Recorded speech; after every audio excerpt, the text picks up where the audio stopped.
Os meus entrevistados de hoje serão Hamilton Nascimento, que é engenheiro agrônomo com mestrado e doutorado em zootecnia na área de concentração em forragicultura e pastagem, e Jameson Paulo Almeida, que é engenheiro agrônomo com mestrado e doutorado em agronomia na área de produção vegetal. Ambos são pesquisadores do CTC Comigo, e o tema da nossa entrevista será manejo de dessecação de pânicos e braquiárias para a formação de palhada. Hamilton, prazer muito grande ter você aqui comigo novamente. Muito obrigado por aceitar o meu convite. Divino, eu que agradeço. É sempre uma grande satisfação estar no seu programa e falando de assuntos atuais do nosso agronegócio. Com certeza são assuntos que têm grande relevância. Jameson, faz um tempo que a gente não troca uma ideia, não bate um papo, mas é um prazer muito grande ter você aqui também. Obrigado, Divino Ronaldo, obrigado por esse convite aí, para a gente, na verdade, a gente tentar contribuir aí, né, Divino Ronaldo? A gente gera bastante informação, como sempre tecnológico comigo, e essas informações precisam chegar aí na ponta, né? E o seu programa contribui com isso, né? Que a gente consiga fazer isso. Então, agradeço aí pelo convite e parabenizo aí pela iniciativa que você tem por meio do seu programa. Gente, com certeza será uma grande contribuição. E eu vou começar com o Hamilton, perguntando o seguinte: qual é a principal diferença, Hamilton, entre os pânicos e as braquiárias?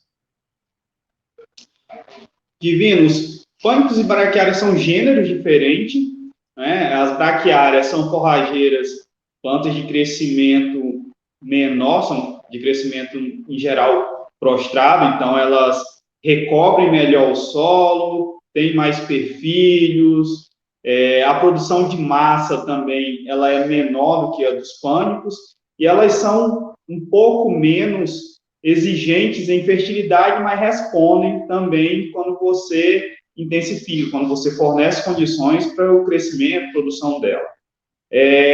Já os pânicos são forrageiras de porte mais elevado, tem que atentar mais para o manejo para não acumular tanto talo, elas são mais produtivas e são mais exigentes em fertilidade também. Uma grande diferença entre pânico e braquiária quando a gente pensa em sistema de integração lavoura-pecuária e informação empalhada, é que os pânicos, no geral, como eles são de porte mais alto, eles formam touceiras maiores, após um pastejo ou corte, você tem a impressão que o solo não está bem recoberto, porque tem aquele espaço entre as touceiras. As braquiárias, não. Elas, como têm um crescimento mais baixo e produzem mais perfilhos, elas recobrem melhor o solo. Porém, ambos, se bem manejados, podem proporcionar uma condição adequada de formação de palhada para o plantio direto na safra posterior. Bom, eu acredito que as braquiárias são bem mais conhecidas do que os pânicos, devido ao tempo que se usa braquiária no Brasil. E quais são as principais espécies de pânicos? Divino, os pânicos mais conhecidos que a gente tem são Mombaça e o Tanzânia, porém, são materiais que foram lançados no mercado ainda início da década de 90, porém, o capim Tanzânia é um material que tem saído do mercado, principalmente por questão de tolerância à doença. O Tanzânia ele é muito sensível a uma doença foliar causada por um fungo bipolaris maiz. E aí, a partir da segunda década dos anos 2000, foram lançados novos pânicos, entre eles o capim Zuri, que caiu na graça do produtor, que tem sido bastante utilizado, um material muito produtivo, bastante utilizado principalmente em sistemas mais intensificados. A gente tem também o capim Tamani, que é um pânico de porte baixo, de mais fácil manejo. A sua morfologia é um pouco semelhante ao Maasai, que é muito utilizado e conhecido. O Maasai também foi lançado um pouco depois do Mombaça e Tanzânia, ainda na década de 90. E aí, na sequência, veio Quênia, de porte intermediário, e Paredão, que é um pânico de porte alto. Então, esses são os maiores. Esses são os principais, né? Tem alguns outros materiais também que são mais explorados na região sul, né? Como capinhares. Perfeito. E em relação às braquiárias, Hamilton, existe alguma novidade? Em relação às braquiárias, Divino, a partir da segunda década dos anos 2000 foram lançados alguns materiais. A gente tem aí o capim-paiaguás, que foi lançado com a proposta principalmente de utilização em sistemas de integração, e é um material que é mais tolerante à seca. A gente tem tido um grande crescimento no surgimento das braquiárias híbridas. Hoje no mercado tem pelo menos 5 materiais, braquiárias híbridas, e tem algumas empresas trabalhando em cima do melhoramento para lançar novos materiais, né? Então, basicamente, em relação às braquiárias, a gente tem como os principais o marandu, tem o piatã, charaés, paiaguás, e vem na pegada das braquiárias híbridas, que são materiais de alta produtividade, um pouco mais exigentes em fertilidade do solo, mas que podem proporcionar um bom resultado para o sistema de produção. Uma das características interessantes das braquiárias híbridas é que elas têm um perfilhamento mais intenso, mais agressivo, podem proporcionar um melhor recobrimento do solo. Ô, Jameson, qual é a importância das gramíneas forrageiras para os sistemas de produção de grãos? Pode, Ronaldo. Isso tem assim, diversas pesquisas realizadas no Centro Tecnológico há um tempo aí atrás, né? Algo em torno de 8 anos atrás, e persiste até hoje, né, pesquisa nessa linha, mas também tem outros pesquisadores, só estou dizendo isso, para reforçar que não somente pesquisas internas nossas, mas convergem aí com pesquisas de outros pesquisadores que melhoram tanto a questão física como química do solo. Então, você tem uma melhoria, né, dos atributos químicos e físicos do solo. Quais atributos químicos? Né? O produtor ou alguém deve estar, por exemplo, matéria orgânica. Né? Você consegue aumentar a matéria orgânica nesse solo. Se você aumenta a matéria orgânica, você tem uma capacidade de melhorar a capacidade desse solo, por exemplo, de reter cátions. E aumentando também a matéria orgânica, você também aumenta a capacidade de reter água. Fora que o sistema radicular também cria o que a gente chama nos solos mais argilosos, né? Porque tem assim, um dizer aí, de novo, por exemplo, a soja, quando você planta ela, se for para você semear ela num solo, ela prefere um solo aí em torno de 30, né, por cento de argila, ou seja, um solo de textura média, ou seja, a soja, o milho, que é para ter o quê? Ter macroporosidade, entrar oxigênio e crescer sistema radicular. Lógico que isso estiver em consonância aí com a questão de fertilidade, tiver um perfil corrigido. Só pensar nessa questão física de macroporosidade. E o sistema radicular da braquiária, ela propicia isso. E num solo arenoso, né, por exemplo, as braquiárias ou os pânicos em si, o sistema radicular propicia o quê? Você incrementar matéria orgânica, porque o que é limitante no solo arenoso? A questão de reter água e reter cátions, reter nutrientes do solo. Então, são inúmeros os benefícios, aí, seja em solo argiloso, no solo arenoso, ou cultivos de gramíneas forrageiras. Hoje eu estou conversando com Hamilton Nascimento, que é engenheiro agrônomo com mestrado e doutorado em zootecnia na área de concentração e forragicultura e pastagem, e com Jameson Paulo Almeida, que é engenheiro agrônomo com mestrado e doutorado em agronomia na área de produção vegetal. Os dois são pesquisadores do CTC da Comigo e durante o ano todo fazem grandes pesquisas, divulgam grandes resultados para o produtor rural. E hoje nós estamos falando a respeito do manejo de dessecação de pânicos e de braquiárias para a formação de palhada. Hamilton, como escolher uma boa forrageira para a formação de palhada? Essa pergunta é bem pertinente, porque a gente tem que atentar para o objetivo do sistema. Então, por exemplo, se o objetivo do sistema for só formar uma palhada de boa qualidade, você tem algumas opções, como a resiliência, que é bastante utilizada, e se o objetivo for principalmente o pastejo no sistema de integração lavoura-pecuária, é importante buscar por forrageiras mais produtivas que vão proporcionar maiores ganhos na etapa da pecuária no sistema de produção. Então, tem algumas forrageiras que permitem maior capacidade de suporte, maior taxa de lotação, maior ganho dos animais.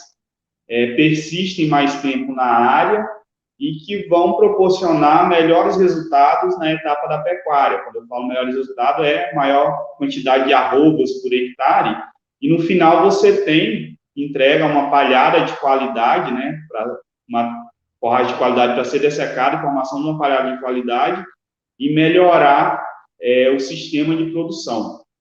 Então, alguns desses aspectos devem ser levados em consideração. Quando você pensa em integração lavoura-pecuária, tem alguns modelos de integração. Um dos mais utilizados é o modelo Santa Fé, que todo ano após a colheita do grão, principalmente a soja, você planta o capim, depois vem com os animais. Quando chega no próximo período de águas, ali em setembro, outubro, você desseca e planta a lavoura novamente em cima dessa palhada. E tem um modelo, o São Mateus, que você reveza, fica uns 2 anos com a lavoura, 2 anos com a pecuária, então o capim fica mais tempo na área, e aí para essas condições já é mais interessante colocar em forrageiras de porte baixo, como as braquiárias, que vão formar toceiras menores e você vai ter menos dificuldade para dessecar após 2 anos de utilização com a pecuária. No caso do modelo que você planta e desseca todo ano, planta após a soja e desseca, aí, tendo um correto manejo, dá para utilizar tanto os pânicos, que são de porte maior, quanto as braquiárias de porte menor. Por quê? Nesse modelo, como a gente vai plantar ali no final de fevereiro, começo de março, logo em seguida a gente tem corte de chuvas ali em abril, então a planta ela não vai ter tanta oportunidade para crescer tanto, ter aquela explosão de crescimento e formar toceiras tão grandes que poderiam comprometer a plantabilidade da soja na safra posterior. Uma coisa que você tem que atentar quando pensa em utilizar tanto o pânico quanto a braquiária, e quando pensa no sistema de integração lavoura-pecuária, é o momento de entrada dos animais da área. Você não pode deixar o pasto passar muito do ponto, porque senão você compromete a estrutura do pasto, começa a ter muito talo, pouco como, e aí você reduz a eficiência de utilização tanto por parte do animal na hora do pastejo, e você vai ter mais dificuldade de dessecação lá na frente. Você vai ter menos folha, né, menor eficiência de absorção do produto e mais tempo necessário ou maiores doses de herbicida para conseguir ter uma dessecação eficiente. Ô Jameson, qual é a gramínea forrageira mais utilizada para a formação de palhada no Brasil? Nossa, você me permitir até, como o Hamilton comentou aí anteriormente, né, Hamilton, outra questão que o Hamilton comentou da relação folha-como, também, né, Hamilton, lembrar que às vezes você tem menos folha, você tem menos, né, chega menos produto, né, por área foliar, como se você considerar a pastagem como um todo, e consequentemente você tem às vezes menos, às vezes eu consigo ter uma boa absorção, quer dizer assim, às vezes a gente consegue mesmo com pouca folha ainda ter uma certa absorção, o que a gente tem também um potencial maior, que aí que o Henrique comentou que não vai ter uma dessecação muito eficaz, é a questão de translocação. Então, como atrapalha o herbicida, no caso aí, principal utilizado, o glifosato na dessecação. Outra coisa também, se me permite, né, às vezes até o Remo comentar um pouco mais, né, Remo? O Remo comentando essa questão que a gente fala de morfologia, né, a parte de crescimento, né, até fala morfogênese, né, Remo? A outra estratégia que a gente tem visto aí é a semeadura em linha, né, Remo? Então, com um espaçamento reduzido. Você tem aí, alguns trabalhos mostram isso, o Remo também já trabalha nessa linha, para você fazer a semeadura em linha pela linha forrageira, né, se você vai ter só a pastagem após o cultivo da soja, você não vai fazer consorciado com milho, sorgo, né, granífero, aí você semear em linha.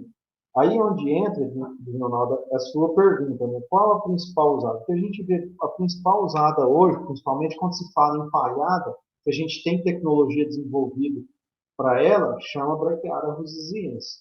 Né? Então, a Braquiária rusiziense é uma das mais utilizadas, seja no cultivo solteiro após a soja, seja no cultivo consorciado com milho ou sorgo granífero. Só salientando, né, Ronaldo, que as pesquisas têm mostrado o benefício aí de você fazer uma semeadura a lanço, ou em linha. Se for fazer a lanço, que tem incorporação. Tem uma pesquisa recente conduzida e coordenada pelo Remo que mostra esse benefício. Se for fazer a lanço, pelo menos você consiga incorporar. Mas aí tem essa possibilidade, hoje tem semeadoras aí que a gente chama de grão miúdo, que às vezes fazer essa semeadura em mínimo com espaçamento reduzido. Aí, Divino Ronaldo, você me permite passar a bola para o Hamilton. Em relação, hoje a principal, a mais utilizada, no cerne da sua pergunta, é a bloquear resiliência. Ela continua boa, ela é boa, tem toda uma tecnologia já desenvolvida para essa forrageira. No entanto, né, a gente tem trabalhado aí nesse sentido, assim, tecnológico comigo, também buscando outras possibilidades, né, de gramíneas forrageiras. Aí o Hamilton tem aí um know-how para estar falando delas aí. Exatamente, Divino. Quando você perguntou das braquiárias lá, das novidades, eu acabei esquecendo, foi lançada uma nova braquiária esse ano, uma nova brisanta, né, que é a BRS Integra. Inclusive, a gente está com ela plantada em algumas áreas nossas para conhecer melhor. Então, é uma das novidades que tem também. A Embrapa lançou a BRS Integra, com a proposta de ser um material produtivo com potencial para palhada e pastejo. Mas a gente ainda está conhecendo ela melhor aos poucos. E aí, quando a gente pensa do ponto de vista de explorar mais o componente animal dentro do sistema de produção, principalmente quando você pensa em integração lavoura-pecuária, ou também em algumas regiões que a janela de plantio não permite a safrinha, solos mais arenosos, onde se busca por uma palhada que esteja mais persistente no sistema, a gente já tem observado que os produtores estão buscando por outras opções além da rosiziense, né? E aí, para isso, a gente tem as brisantas, capim-marandu, capim-piatã, capim-xaraés, a gente tem os pânicos também, e até mesmo as braquiárias híbridas que vêm entrando, cada um com sua particularidade. A gente fez alguns trabalhos aqui utilizando a braquiária híbrida no sistema, e temos algumas considerações a fazer, principalmente do ponto de vista da implantação. São materiais que o estabelecimento é um pouco mais lento, então requer, sim, cuidados no momento da implantação, plantar cedo, principalmente na medida que você plantar no final de fevereiro ainda, usar semente de qualidade, quantidade de semente adequada, atentar para a infestação de plantas daninhas e fazer um correto controle, porque senão você vai ter problema lá na frente, não vai ter uma palhada de qualidade, você não vai conseguir ter uma alta lotação dos animais na área, né? Então, como o James falou, a rosiziense é a mais utilizada. Eu acho que os sistemas de produção que a gente tem hoje no Brasil, os sistemas que utilizam plantio direto, plantio na palha, chegaram ao nível que chegaram, se deve-se muito à rosiziense, né? É um material muito bom quando a gente pensa principalmente na questão de cobertura do solo, facilidade de dessecação, supressão de plantas daninhas, mas quando a gente pensa do ponto de vista de produção animal, a gente tem outras opções que também podem entregar bons resultados. Só tem que atentar para o correto manejo, né, tanto do pastejo, quando a gente pensa da produção animal, ou mesmo da formação de palhada, o manejo da dessecação, a implantação correta. Então, cada forrageira ela tem a sua particularidade. Como o James falou, a gente tem muitas opções. O negócio é entender o material que a gente tem e utilizar de forma correta. Hoje eu estou conversando com o Hamilton e o Jameson, que são dois pesquisadores do CTC comigo, muito conhecidos, e estamos falando a respeito do manejo de dessecação de pânicos e braquiárias para a formação de palhada. Ô Jameson, o produtor pode usar a mesma dose de herbicida para dissecar qualquer capim?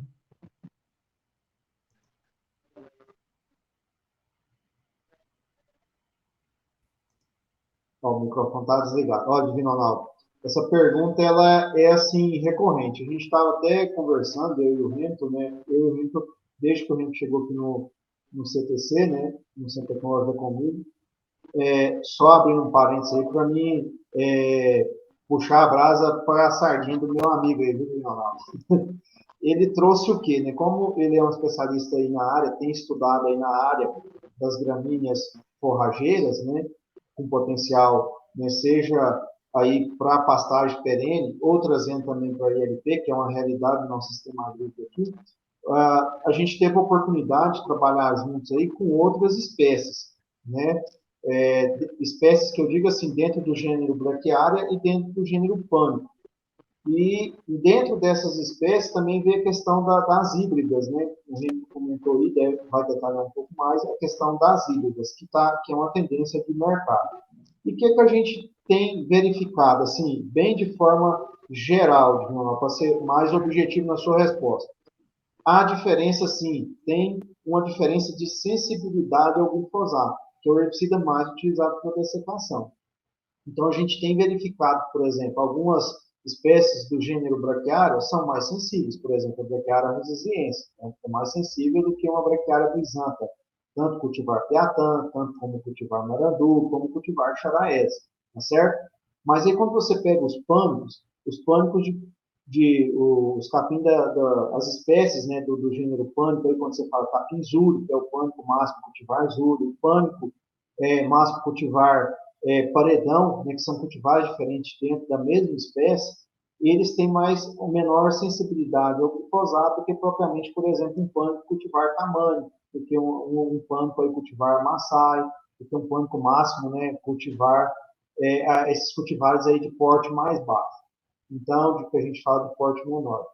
Então, esses de porte alto, eles têm sim, tem uma tendência de ter uma dificuldade um pouco maior na dessecação. Mas essa palavra dificuldade, ela é pesada.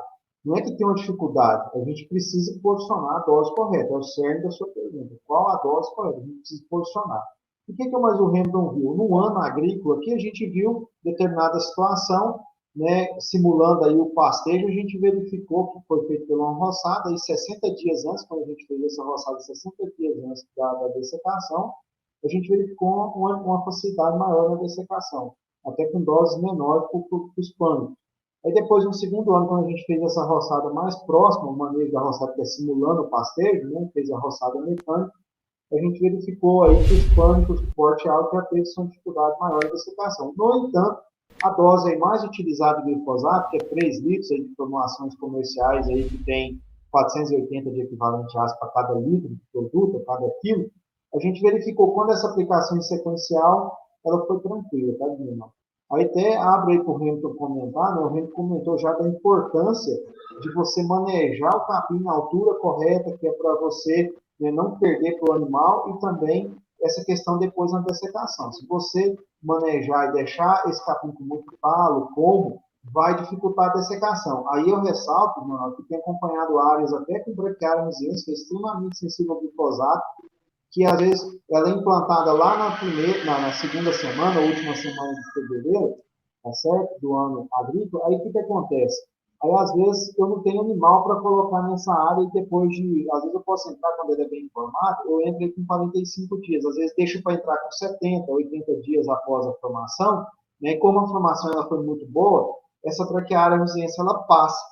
Aí depois, como às vezes, dependendo da taxa de lotação que eu coloco, sobra muito como. Já vi muitas áreas com braquiária rosiense, ressalto, já vi muitas áreas com braquiária rosiense com dificuldades, com rebrote após a soja remerida, porque foi um erro lá na estratégia do momento de colocar os animais, né, e a taxa de lotação aí não ajustada, sobrou muito como. Isso dificulta.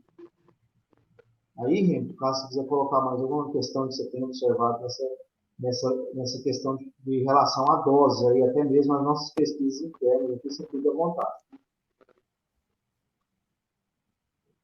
Pode ficar à vontade, Hamilton, se quiser complementar. Isso que o James falou é muito importante, que às vezes tem outros fatores que estão interferindo ali na questão da eficácia de dessecação, e o produtor atenta só para a forrageira, mas na verdade é um processo que depende de uma interação do sistema como um todo. Então, água no solo, disponibilidade de folha no dossel da forrageira, então às vezes erro no manejo, aplicação no momento errado, até a questão da tecnologia de aplicação também pode comprometer a eficácia da dessecação. Então, isso que o James falou é muito importante quando você pensa do ponto de vista da integração lavoura-pecuária, que não adianta você plantar lá o capim, colocar os animais e rapar, entregar aquela área rapada para dessecar e plantar a cultura depois. Não, a gente precisa manter um equilíbrio, um sinergismo do sistema, no qual eu consiga explorar bem o componente animal,